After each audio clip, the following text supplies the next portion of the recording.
নাগরিক ফোরাম শিক্ষাবৃত্তি ২০২৫ উপলক্ষে বৃত্তিপ্রাপ্ত কৃতি শিক্ষার্থীদের সংবর্ধনা ও বৃত্তি প্রদান সম্পন্ন হয়েছে।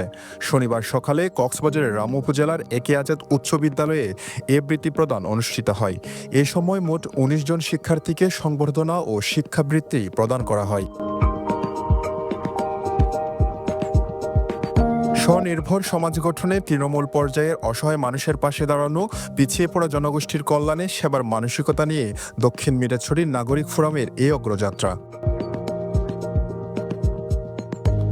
২০১৯ সালে প্রতিষ্ঠার পর থেকে সংগঠনটি প্রতিবন্ধী ও প্রবীণদের উন্নয়ন, নারী ও শিশু সুরক্ষা, শিক্ষা সহায়তা এবং পরিবেশ ও প্রতিবেশ উন্নয়নে কাজ করে যাচ্ছে।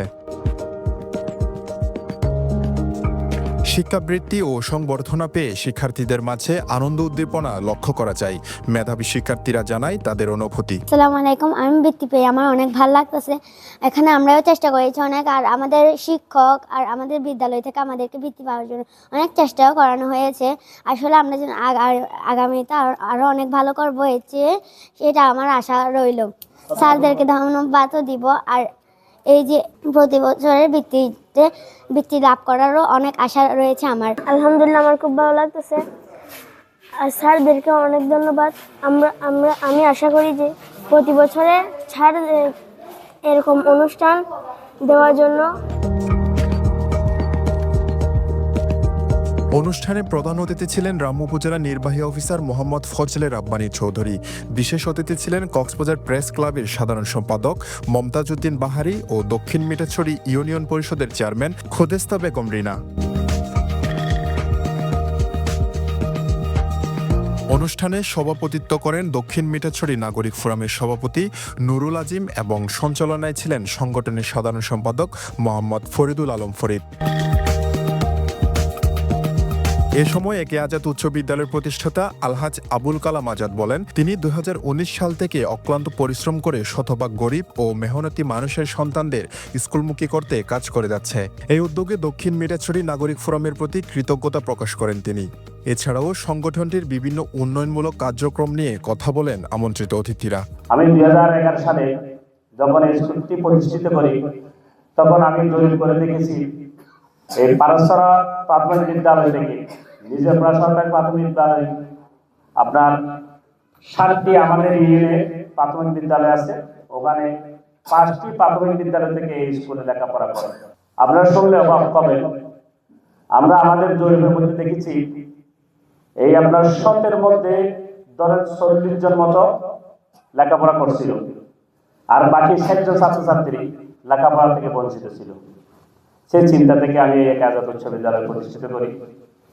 এক আজাদ উচ্চ বিদ্যালয় প্রতিষ্ঠিত করার পর থেকে আমি চেষ্টা করতেছি কিভাবে শতভাগ আমাদের গরিব দুঃখী মেহনতি মানুষের সন্তানদেরকে আমরা স্কুলমুখী করতে পারি। যারা এই অবহেলিত আছে বিভিন্ন এলাকার মধ্যে, ওদেরকে বিভিন্নভাবে সামাজিকভাবে সহযোগিতা করতেছে।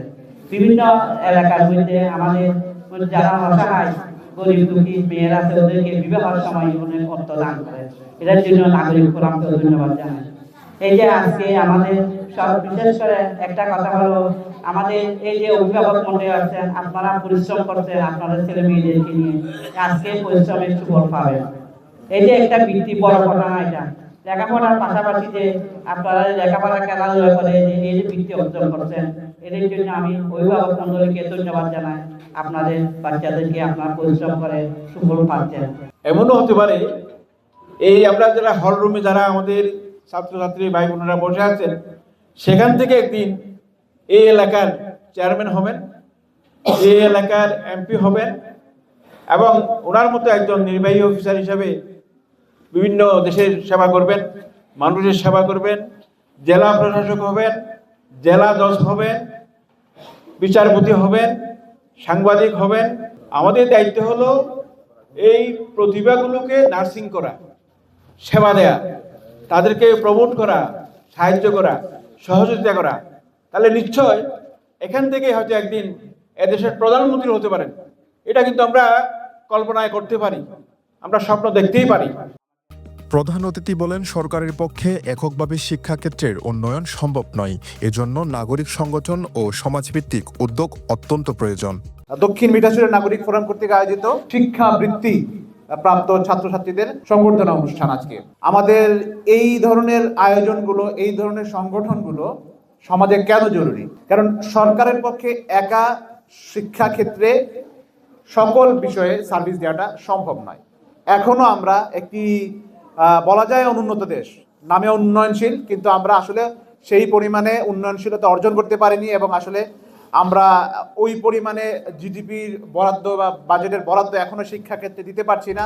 দক্ষিণ মিঠাছড়ি নাগরিক ফোরামের সভাপতি ও সাধারণ সম্পাদক জানান, বৈষম্যমুক্ত মানবিক সমাজ গঠনের লক্ষ্যে দীর্ঘদিন ধরে সংগঠনটি কাজ করে যাচ্ছে। আমাদের এই দক্ষিণ মিঠাছড়ি নাগরিক ফোরাম 2019 সালে প্রতিষ্ঠিত হওয়ার পর থেকে আমরা এলাকার পিছিয়ে পড়া এবং অসচ্ছল মানুষগুলোকে এগিয়ে নেওয়ার জন্য বিভিন্ন প্রোগ্রামগুলো হাতে নিচ্ছি। এটাই তার একটা অংশবিশেষ আজকের শিক্ষাবৃত্তি প্রদান 2025। মানবতার জয় হোক, বৈষম্য নয়। আমরা মূলত এই ধারণাকে লক্ষ্য করে 2019 সাল থেকেই বিভিন্ন সামাজিক ও মানবিক কর্মকাণ্ডগুলো করে এসেছি। তারও ধারাবাহিকতায় আজকে শিক্ষাবৃত্তির আয়োজন করা হয়। শিক্ষাবৃত্তির উদ্দেশ্য হচ্ছে এই এলাকায় পিছিয়ে পড়া ছাত্রছাত্রী শিক্ষার্থীদেরকে শিক্ষামুখী করা, শিক্ষার প্রতি আরও ধাবিত করা। পিছিয়ে পড়া জনগোষ্ঠীর জীবনমান উন্নয়ন, দারিদ্রতা বিমোচন, আত্মকর্মসংস্থান সৃষ্টি এবং তৃণমূল পর্যায়ে অসহায় মানুষের দক্ষতা ও সামর্থ্য বৃদ্ধি করে তাদের স্বাবলম্বী ও ক্ষমতায়ন করাই নাগরিক ফোরামের মূল উদ্দেশ্য। News desk, Penowa.